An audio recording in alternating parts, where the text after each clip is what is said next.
Okay, game. Huwag ka nang pumangagad din 4. Hindi kita. Ha? Hindi kita. Hindi nga.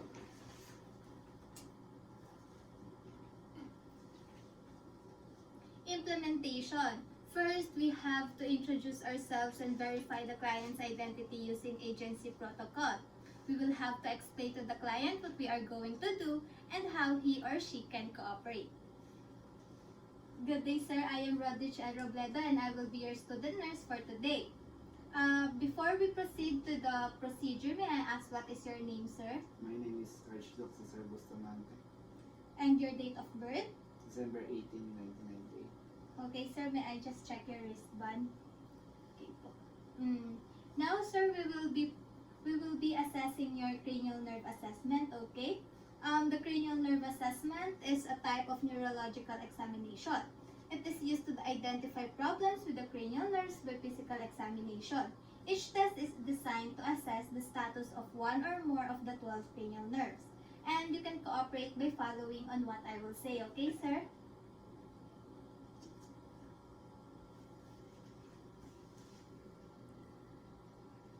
Okay. Nakakatawa ba? Ala, Wala ka, dapat kita matawa. nakangiti lang ako para maganda magpaliwanag yung nurse. Hindi, data ka din nakamit. Eh, hindi. May sakit ka nga. Second one is we will have to perform hand hygiene and observe appropriate infection control procedures. I've already washed my hands and now I will put on clean gloves.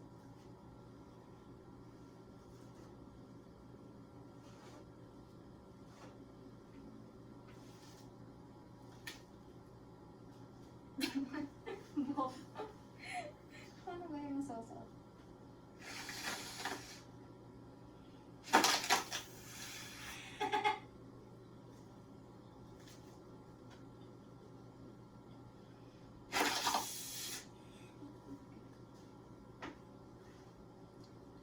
The next one we have to do is to perform hand hygiene and observe other appropriate infection control procedures. I've already washed my hands and now I will go. The second one we're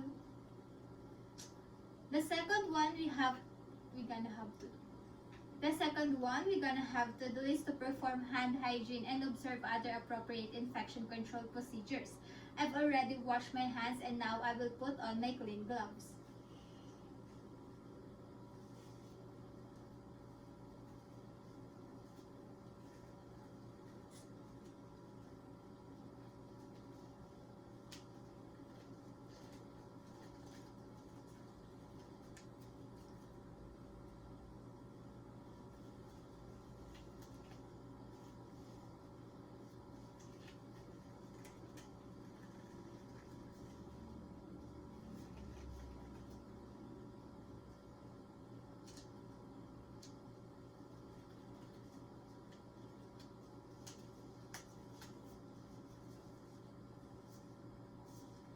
Next, we have to provide for clients' privacy by closing the door and drawing the curtains.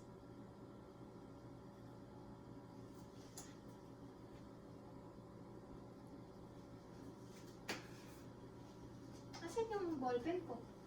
Dinala mo ba yung ballpen ko? Invento pa.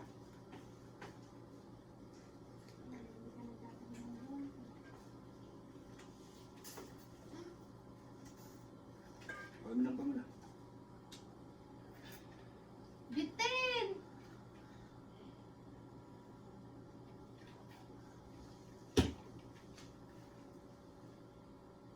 The next one is we have to inquire if the client has any history of the following, such as presence of pain in the head, back, or extremities, as well as the onset and aggravating and elevating factors, disorientation to time, place, or person, speech disorders, and history of loss of consciousness, fainting, convulsions, trauma, tingling or numbness, tremors or tics, limping, paralysis, uncontrolled muscle movements, loss of memory or mood swings, problems with smell, vision, taste, touch, or hearing.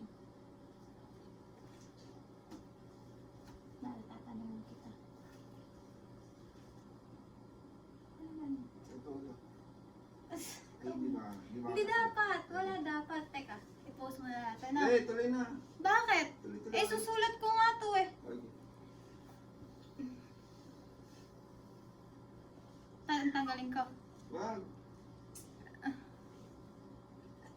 si kina. Igijing, gijing, gijing, gijing, gijing. Ay, wait. Sume. Sume. Sume. Sume. Seryoso. Sandal mo sana ang ulo mo sa una. Katawan aking kukumata. Eh, ba't kaya? Bakit? Sabi napapahay ko pa. Ang ginagawa ka, wala rin ako ganun. Mga problema. Hindi naman ito nagsusulat. Ayun yung ballpen mo, ayun o. Ayun yung nahanap mo. Tinuklaw ka na kung ahas yan. Natuklaw ka na.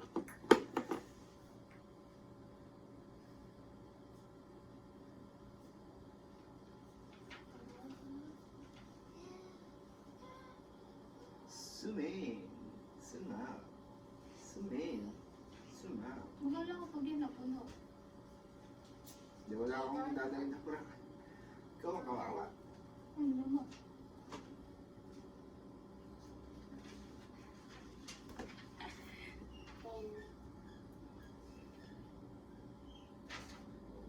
Pati-bilang, dalawa ka tayo dito. Makakuha ka ba ng isang buo mula sa larawan? Kung ang numero, numerator ay 4.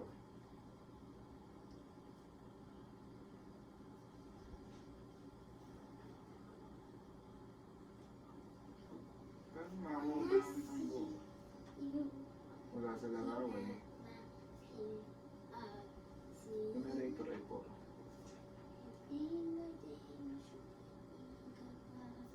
Ano ba larawan na to? Oo. Oo, lalo mo. Yo. Miss ba?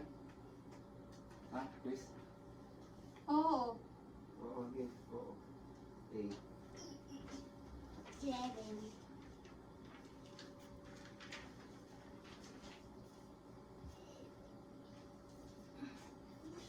Kaya kung, ano? To? To? Ha? Ha? Tinatanong nga si Wala ko sinabi. Ano nga? Anong lagay? Ha? Siya? Yun yung... Okay.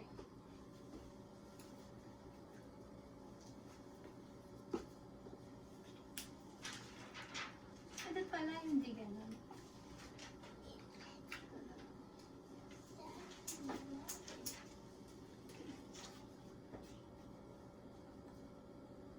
The next... Nakapit ba? The next thing we have to do is to inquire if the client has any history. Ano ba nagiging kapumpang? The next thing we have to do is to inquire if the client has any history of the following, such as the presence of pain in the head, back, extremities, as well as the onset and aggravating and elevating factors.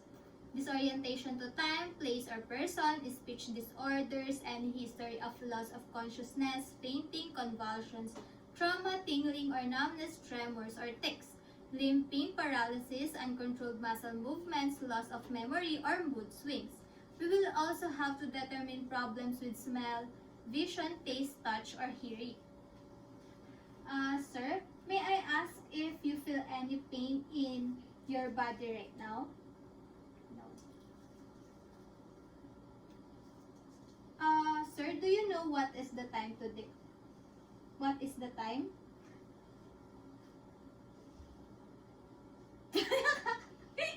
Itsura mo kasi ya. Ano to si Chua? Okay na. Sir, may I ask if you feel any pain in your body right now? Do you know what is the time? Sasagot ka. Oh, Okay. what? Ano oras na? Stress. Okay. Sir, may I ask if you feel any pain in your body right now? No. Sir, may I ask also if you know the time? What is the time, sir? 3 p.m. Okay, and where you are, sir? hospital. Okay. Who are you with here in the hospital, sir? With my fiancé. Oh, okay. Sir, may I ask if you have any history of loss of consciousness or fainting? Trauma, numbness, tremors, or tics? Do you have any uncontrolled muscle movements, loss of memory, or mood swings? Sir, may I also ask if you have dealt with any problems with smell, in your vision, taste, touch, or hearing? Okay, later we will know. Oh.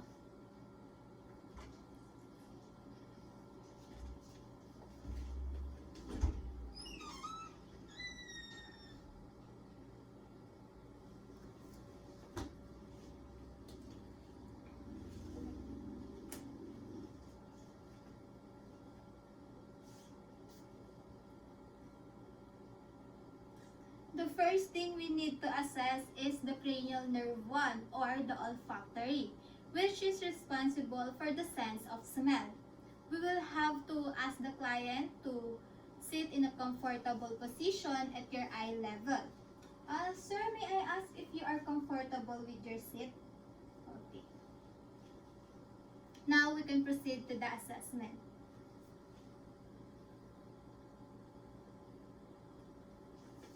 Yeah. Nothing attack. Go. Next, we have to ask the client to clear the nose and remove any mucus secretions. Okay, sir, now you will have to clear your nose by using this tissue.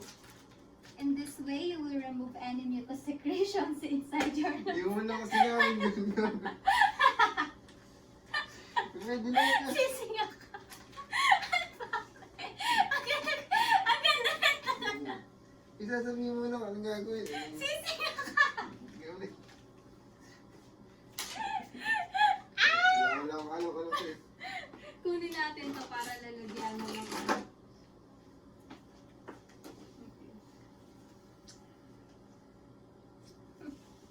Walang kaalam-alam sa akin. Ah! Okay.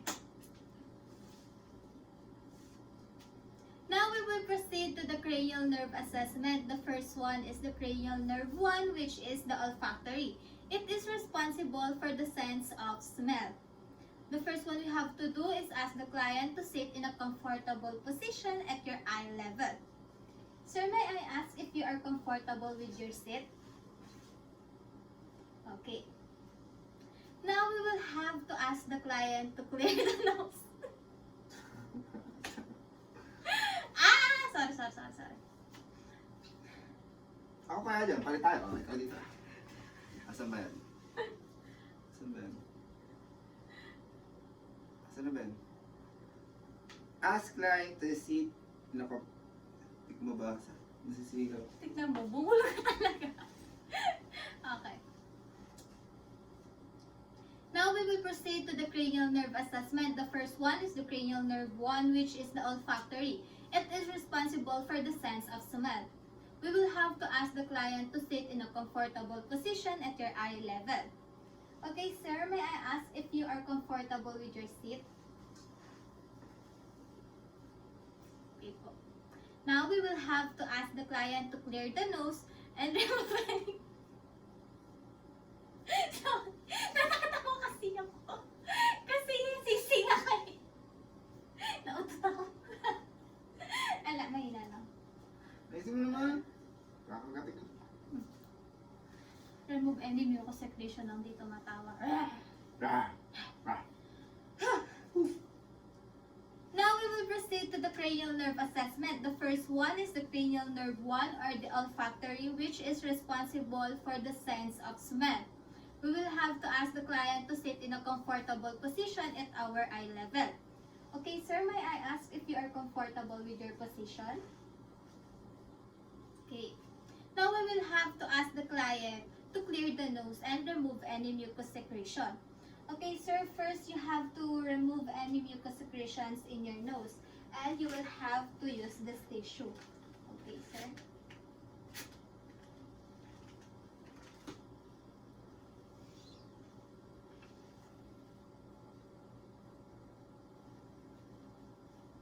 Can you put it here? Thank you.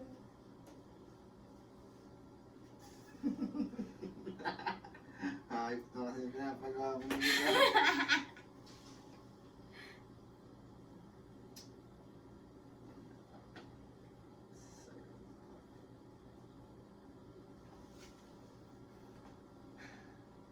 Ay, wala magbabasa.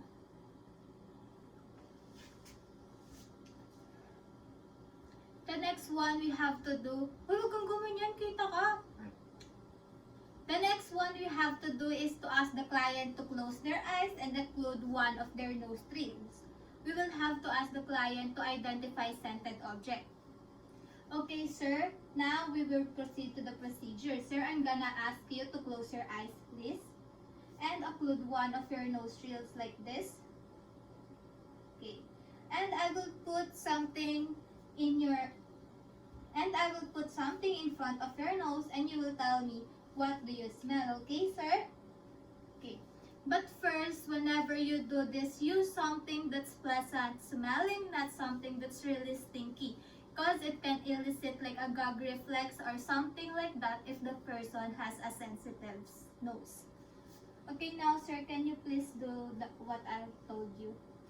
Okay. Now, what can you smell, sir? Sasabihin mo vanilla nung no! Kunwari Wala, na! wala. Hindi mo man ako in-inform. Okay. Kunwari, vanilla. Ulitin natin yun. Ay, Ibig sasabihin mo na kasi kung ano yung kapag mo. alam ko yan yan. Eh wala nga akong nangoy. Sasabihin mo vanilla, no? Okay. Now we will proceed. Now we will ask the client to close their eyes and occlude one of their nostrils. We will have to ask the client to identify scented objects such as coffee or vanilla. Okay, now sir, we will have to proceed to our assessment. I will ask you to close your eyes and occlude one of your nostrils like this. And then I will put in front of your nose and tell me what you smell. Okay, sir? Okay. Note, whenever you do this, use something that's pleasant smelling, not something that's really stinky. Because it can elicit like a gag reflex or something like that if the person has a sensitive nose.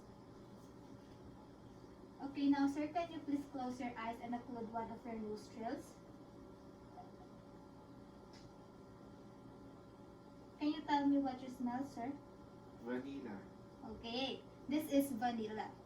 Now the other one, sir. What can you smell, sir? Coffee.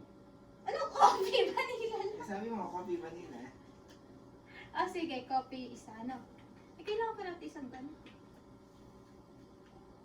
Ay! Ah, sige, kunwari, babalik ko na lang, tas coffee naman. Okay.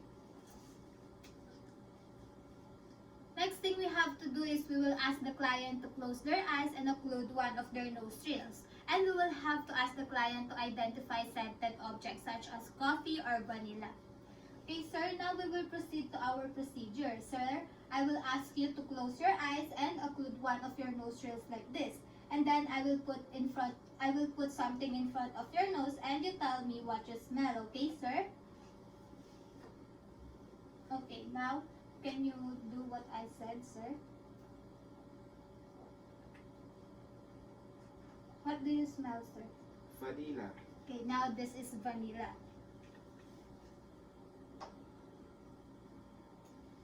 The other nose, sir. Tell me what you can smell, sir.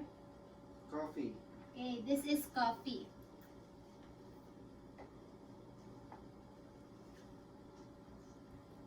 Ano susunod na gagawin? Baka sabihin mo ano, baka... Teka lang, wala pa.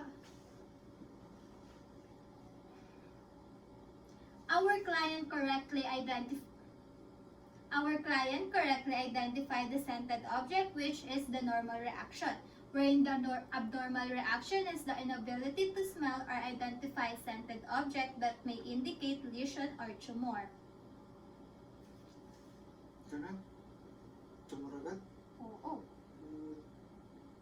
Diyan ka lang, meron pa akong sasabihin. Yung mga alis lang, hindi mo na. Pakat ka lang din. And now we will proceed to the cranial nerve 2, which is optic. It is responsible for visual impulses. We will have to ask the client to read Snellen's chart, check visual fields by confrontation. For assessing this, mali pala. Now we will assess the cranial nerve 2, which is the optic and is responsible for visual impulses. For assessing this cranial nerve, we are going to be doing two tests. The first test is we will be looking at the visual acuity and using a Snellen chart to assess that. The second test is the visual field testing, where I will assess the confrontation visual fields and to look in their peripheral vision.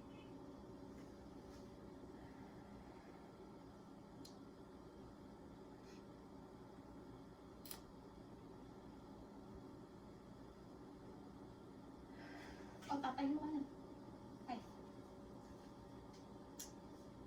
The first thing we are going to do is to test the visual acuity using a Snellen's chart, and what we are going to do is we are going to have our client to stand 20 feet from the chart. Okay, sir, can you stand? And I will ask you to look at that chart over there, okay? Okay. Ilagay muna natin.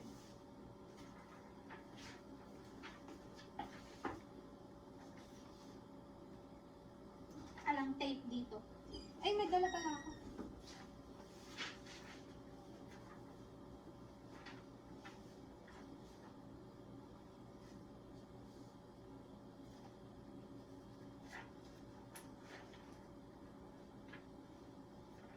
Magal.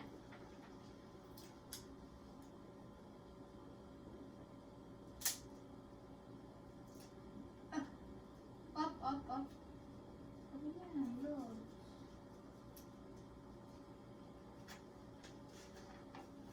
Ano nakikita mo?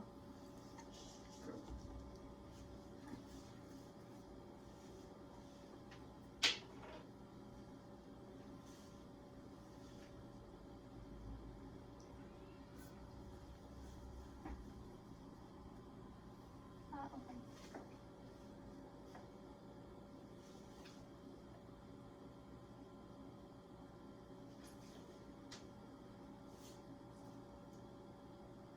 Subukan mo na. The first test we are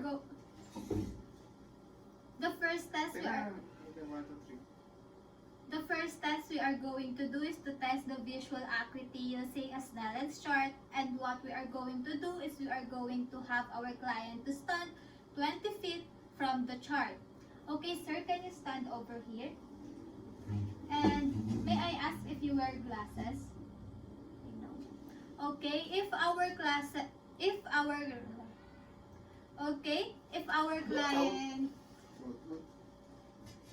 our client wear glasses, you will want them to wear those for this test. So what we are going to do is, sir, you will look at the chart and okay, now sir, what we are going to do is you will look at the chart and read me the lowest line you can read. Okay? Okay, now sir, can you okay.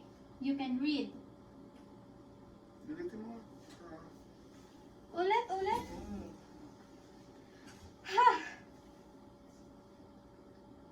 The first test we are going to do is to test the visual acuity using a Snellen's chart. And what we are going to do is we are going to have our client to stand 20 feet from the chart. Okay, sir, can you stand over here? Sir, may I ask if you wear glasses? If our client wear glasses, you will want to have them wear them, okay? So what we are going to do now is, sir, you will look into the chart and read me the lowest line you can read, okay?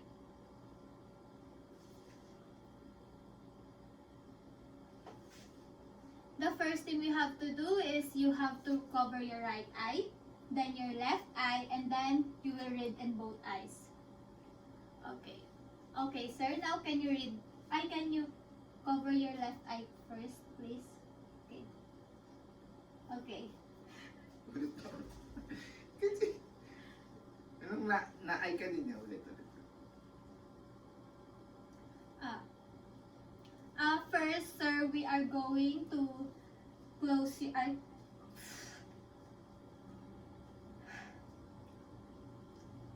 First, sir, we are going to close ba yung mga tawag? Cover pala. Di ba pwede mo sa electrical? Pwede.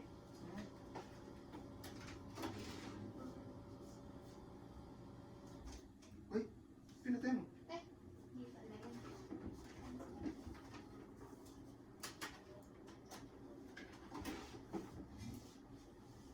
Eh,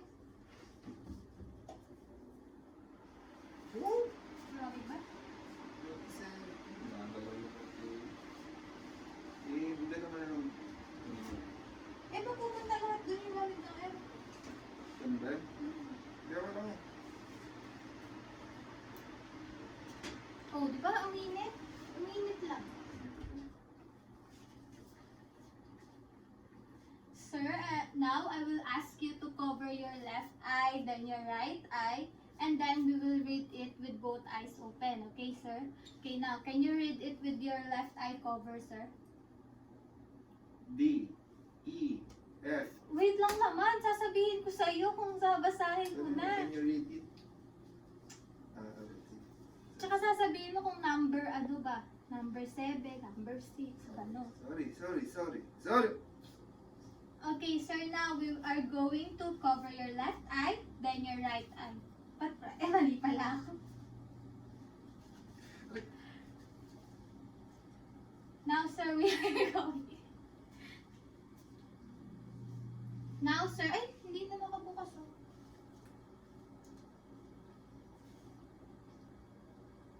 Okay, now, sir, we are going to cover your left eye, then your right eye. And then we will read it with your both eyes open. Okay, sir? Okay, now, sir, can you cover your left eye? What line can you read, sir? Number 8. Okay, now can you read the letters? D, E, F, P, O, T, E, C. Okay, now can you cover your right eye, please? What line can you read, sir? 8. Okay, can you read the letter, sir? D, E, F, P, O, T, E, C. Okay, now with your both eyes open. What line can you read? Number 8. Okay. D, E, F, P, O, T, E, C. Okay.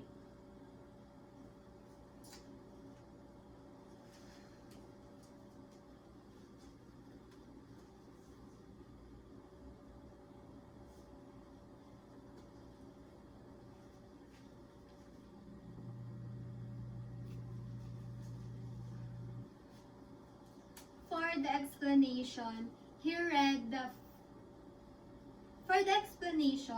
he read from the line 8. So that means that he has 20/20 vision, and this is the normal vision, which means that he can see the same line of letters at 20 feet that a person with normal vision can see at 20 feet. However, let's say that in his left eye, he could only read like 5, which is 20/40. That would mean that his left eye sees at 20 feet that a person with normal vision would see at 30 feet.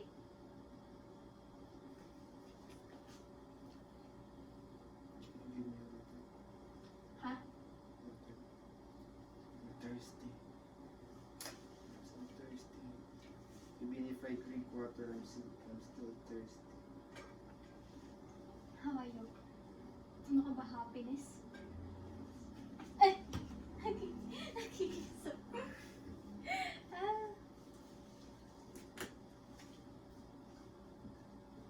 Now for the second test of the cranial nerve, we have the visual field testing. We will position 2 feet away from the client at eye level. Okay. Mali pala ako ng binasa.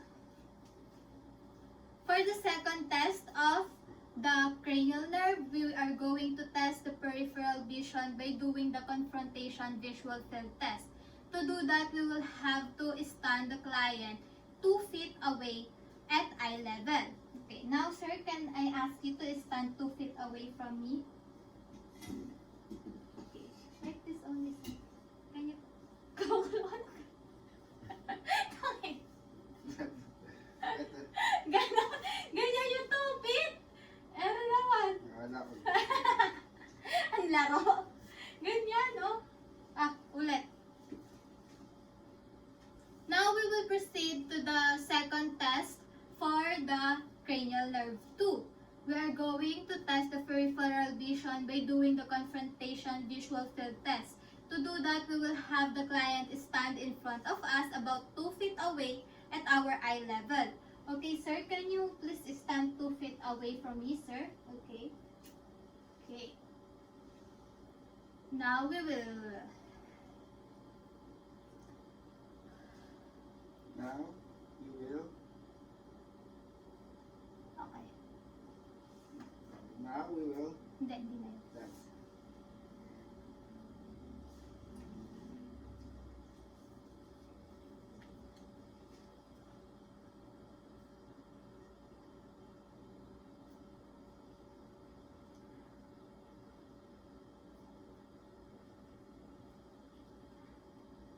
Okay. Sir, what I'm gonna have you to do is to cover your left eye. And I will... Ay, that's pala. Right eye, sorry. Ay, ano nga ba? Hindi ko mag-adjust. Ba't ako mag-adjust? Okay. Now, sir, what I'm gonna have to do... Now, sir, what I'm gonna have you to do is to cover your left eye. And I will cover my right eye. And you will only look at this eye without cover, okay, sir? Don't look at my fingers, sir. I will move my fingers from upper to lower and to the middle visual fields. And you will tell me what number you can see, okay, sir? Okay. Now, sir, can you tell me what number this is? 2. Okay, this 1, and this. 2. Okay. Now we will have to repeat it to the other eye. Again, just look into my eyes and don't look at my fingers. Okay, sir? What number is this? 3, And this? 2, And this? 1. Okay.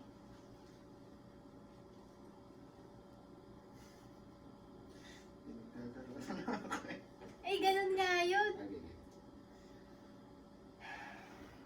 Okay na yun. Okay, cranial nerve 3.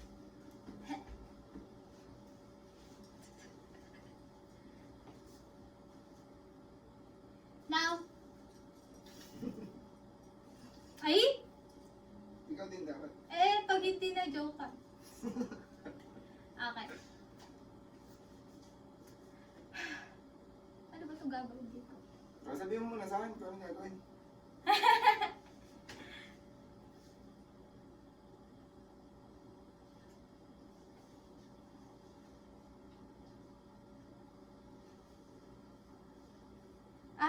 Eto na. Ganito, kukunin ko yung pen light. Tapos, ang gagawin mo, ganyan. Tapos, susundan mo. Huwag mo igagalaw yung, mata lang. O, yan. Sundan. Huwag mo na ilayo masyado. Ganun nga yun! O, susundan mo.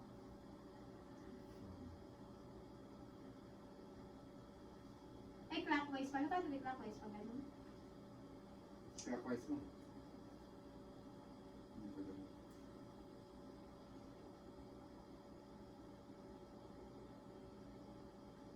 Nauuna ka pa eh. Yan! Very good. Ilayo ko. Oh, hindi mo binidyo yun? Hindi. Counted. Ay, hindi pa counted yun? Hindi pa. Ano ka ba?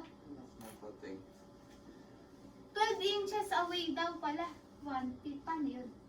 Counted. Isang ruler? Ang time ruler. Basta ako yan. Tupik, ganun tupik, diba? Hindi ganun. Dito nga tama.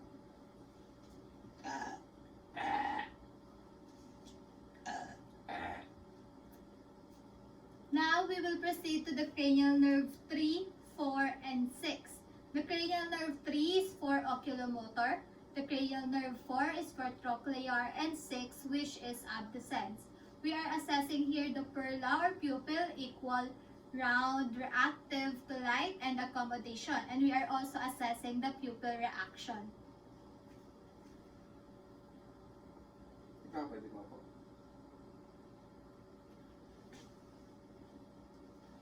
Okay, for this we are gonna do several tests to check their function. The first one we are gonna do is we are going to be looking for any involuntary shaking of the eye called nystagmus. And how we are gonna do that was, we are gonna take our pen light, we are going to hold it about 12 inches or 1 feet away from the client's nose. Okay.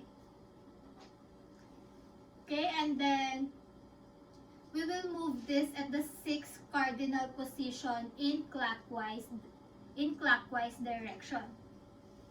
Okay, sir, what I want you to do is to keep your head still and just focus your eyes in this pen light. Okay, sir?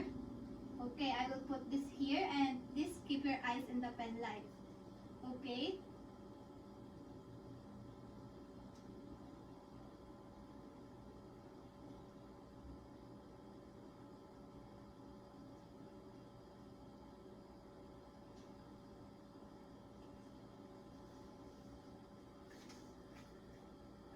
Tuloy ako dun.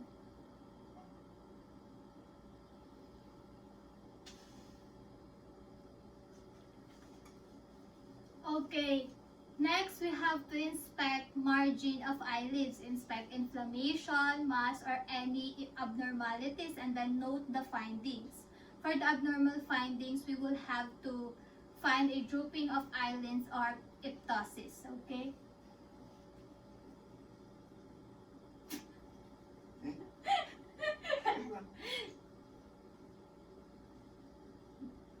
Okay.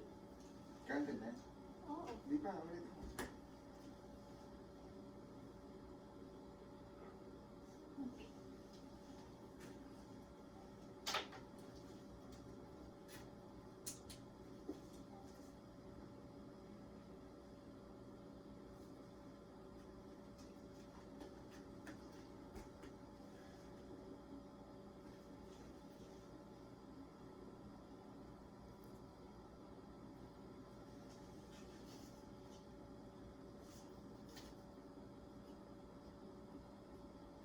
Wala ka na sinulat.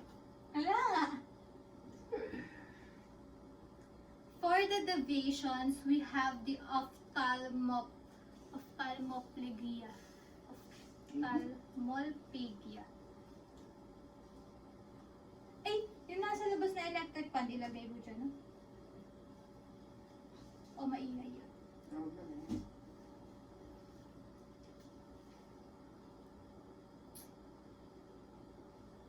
Ophthalmoplegia, diplopia, nystagmus, limited paralytic strabismus.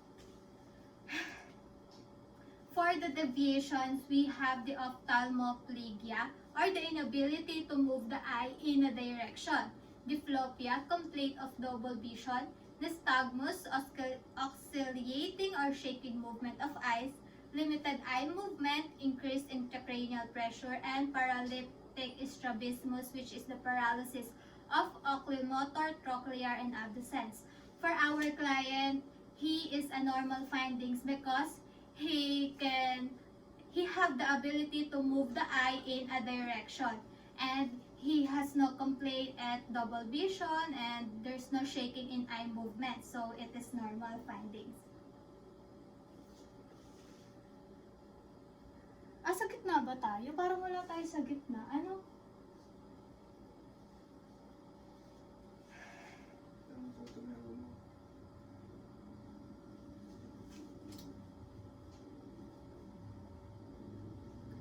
Okay, the next one is we are going to see how reactive the pupils. Tingnan mo kung nag-play pa. Oo. Salita ka ng salita din. Oo. The next one is we are going to see how reactive the pupils are to light, and to do that we are going to dim the lights a little bit, and we are gonna have the client to stare off at a distant objects. That helps dilate those pupils, and that we are going to shine using our pen light at the side, and we are gonna see how the pupil responds if it constrict, and then on the other side it should constrict as well. Okay, so the baseline pupil size was like 3 millimeters. It should go down to 1 millimeter, and it should happen on both eyes.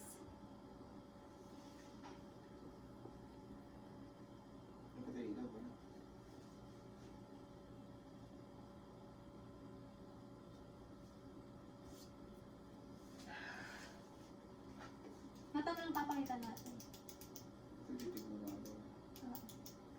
Paano, bibidyohan na lang kita. No. Teka, tigil mo muna ako sa malayo. Pakitig ka na lang sa akin. Di ba didim na ilaw? Hindi, okay na yun. Ay, 41 minutes na oh. Mm. Ikaw gagaling. Ikaw mag-edit nito ba? Ikaw ba? Okay. Sige. Sure. Oo. Sa Wednesday pa sana to. Okay na. Ba't sa akin? Doon. Nakataas. Sabi ko tititig mo na ako. Na diba? nakataas. Ayan. Now, Saan ba ako tititig? Sa camera na? hindi. Paano ako titig sa malayo? Okay lang yun. Sa camera ako tititig. Oo. Okay, now, sir. Natutuloy ka. Ano dali nga? Okay. Layo mo naman si Ante. Doon ako titigin sa malayo. Okay, now, sir, what I'm gonna have you to do is just stare at that object, and then I will put this light in front of your eyes. Okay, sir? Okay. Tingnan na natin. Natatawa ko. Sorry. Now what I'm gonna have you to do, sir, is to just stare at that object, and I will put this in front of your eyes. Okay, sir? Okay.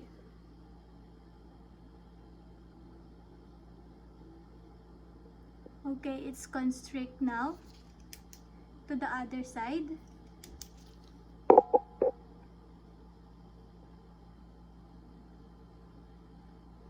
It constricts as well.